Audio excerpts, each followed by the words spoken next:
Akibatnya, layanan publik pun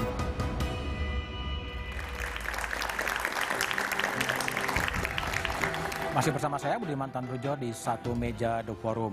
Pratama Persada, ahli keamanan cyber. Ya. Apa saran Anda agar hal yang seperti ini tidak terjadi lagi? Kalaupun terjadi lagi harus cepat diatasin. Ya, jadi menurut saya cyber security itu jangan dijadikan nomor ke-7. Jadikan cyber security is priority gitu. Karena semuanya digital, semua yang terkoneksi ke internet, cyber security itu menjadi gerbang terdepan gitu untuk menahan serangan dari luar. Nah, ketika kita berpikir bahwa cyber security itu penting, security awareness juga penting. Pimpinan yang ngerti terhadap ancaman itu penting. Oleh karena itu, kenapa kita membutuhkan pemimpin-pemimpin yang ngerti masalah transformasi digital gitu. Ngerti masalah ancaman cyber ini gitu. Sehingga apa? Sehingga mereka aware, mereka tahu ketika buat sistem itu ada ancaman sehingga bisa mengamankannya. Nah, kalau sistem kita aman, otomatis kita akan sedikit lebih santai gitu bahwa kita bisa melayani masyarakat dengan baik tanpa kita takut nanti ada ancaman. Kalaupun ancaman itu datang, kita bisa mengatasinya. Bagaimana kita secara cepat merespon, memitigasi ketika terjadi insiden. Itu yang paling penting. Oke, Pak Sulaiman Pondok. Ya, bagi saya itu yang namanya profesionalisme. Profesionalisme dimulai dari manusianya. The man behind the gun itu sangat menentukan. Apapun kita buat, tapi kalau manusianya tidak profesional, manusianya tidak disiapkan dari awal, nol. Dan ini buktinya. Lamsanak dulu kita sudah persiapkan manusia-manusia khusus untuk persendian. Minimal pertahanan di persendian kita kuat. Tetapi kita bubarkan, kita buat BWSNM yang tidak jelas apa tujuannya. Ini hasilnya. Oke. Sandi ini modelnya salah satu hasilnya. Bagaimana dia punya kapabilitas di dalam berbicara minimal persendian. Sekarang Sandi tidak, cyber pun hilang. Lalu terus mau ngapain? Kita bicara transformasi, kita bubarkan. Itu. Pak Sukamta, ini apa? Untuk tidak terjadi lagi? Saya merasa perlu ya negara kita ini membuat audit security tentang PDN ini sehingga nanti akan jelas di mana masalahnya, siapa yang harus bertanggung jawab apa. Nah, pembenahan SDM sangat penting, baik itu di instansi teknis yang melaksanakan maupun instansi yang mengawasi. Jadi pembenahan SDM, kasih orang-orang yang capable, yang betul-betul punya kemampuan, dihindari yang sifatnya politis atau yang sifatnya mungkin pertemanan. Ya. Terus yang berikutnya saya berharap seperti beberapa waktu yang lalu ketika kebocoran terjadi, ketika kita membangun sistem keamanan, security-nya harus ditempatkan dengan prioritas yang pertama, sama dengan kita meyakinkan sistem itu jalan.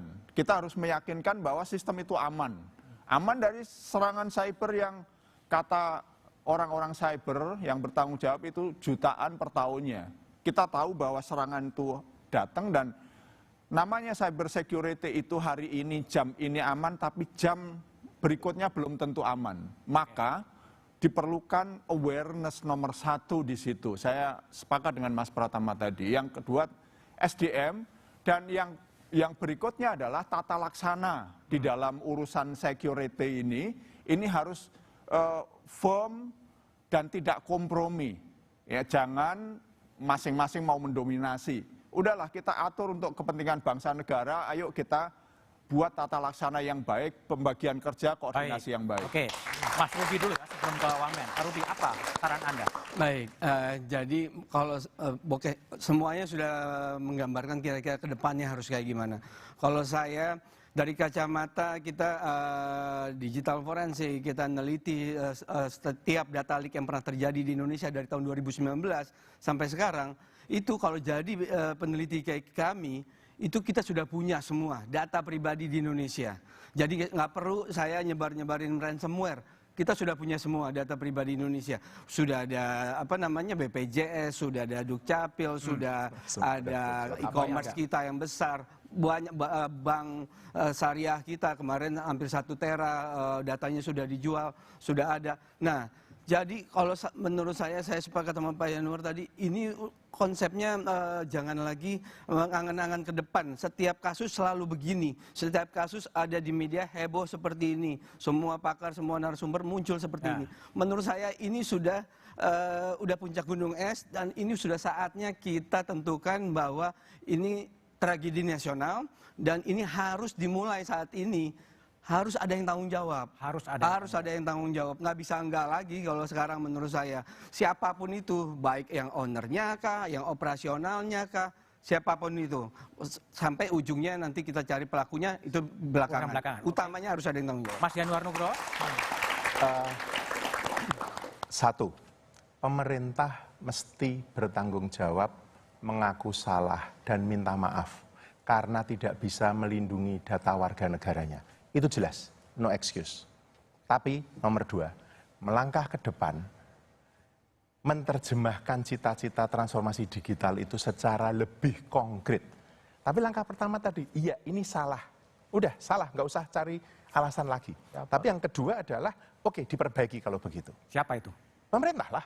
Siapa? Dengan prinsip Presiden mesti turun tangan, menugaskan menteri, kepala lembaga, mesti membuat sebuah arsitektur yang clear, Mas. Tidak usah ruwet, tetapi sesuatu yang operasional. Dengan prinsip yang dikatakan oleh Mas Kamto tadi, tata kelola.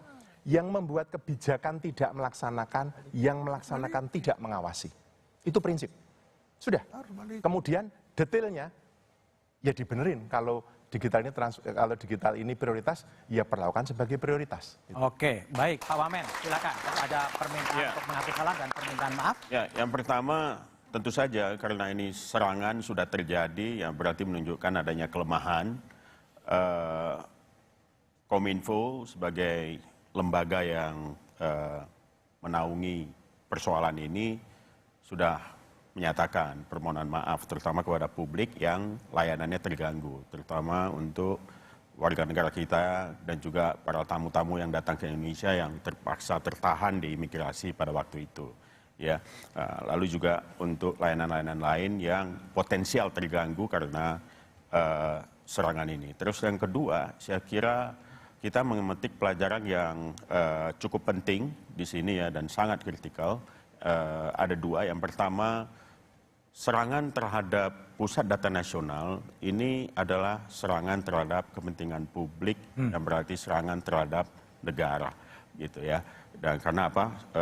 Jaringan pusat data nasional ini adalah critical infrastructure, gitu, yang memang harus diprotek dan harus dihandle dengan maksimum security juga, gitu. Nah, sebetulnya kesadaran ini sudah ada di Kominfo juga ketika mendesain yang namanya transformasi digital, itu include dengan pengamanannya, cyber security-nya, gitu. Saya sepakat tadi dengan beberapa pandangan daripada pakar yang ada di sini, tidak ada tempat yang aman. Ya, tidak ada tempat yang aman, itu harus ada awareness begitu bagi semua infrastruktur digital. Kalau mau aman itu ya masukkan komputer kita dalam tas, gembok, cemplungin ke dalam samudra, gitu ya. Nah, tapi nggak bisa kita pakai, buat apa, gitu ya. Tapi untuk bisa dipakai dan berjalan dengan baik, maka syarat-syarat dari sebuah transformasi digital itu harus kita penuhi semua, termasuk juga dengan dukungan infrastruktur untuk pengamanannya atau cyber security-nya. Dan kita tidak boleh mundur, kita harus maju terus karena ini terbukti ya di sejumlah negara transformasi digital ini bisa meningkatkan efisiensi yang cukup besar ya, mempermudah berbagai macam proses bisnis, layanan pemerintah dan sebagainya macamnya, dan dunia nggak mungkin kita tarik mundur ya, digitalisasi jalan terus dan Indonesia harus bisa berada di depan. Ini jangan sampai mematahkan semangat kita untuk transformasi digital. Oke, baik Pak Wamen, terima kasih. Pak Yanuar, Mas Ubi, Pak Wamen, Pak Kamta, Pak Pontoh dan Pratama telah gabung di satu meja di forum. Bobolnya Pusat Data Nasional mempertontonkan kelemahan kedaulatan digital negeri ini. Tetap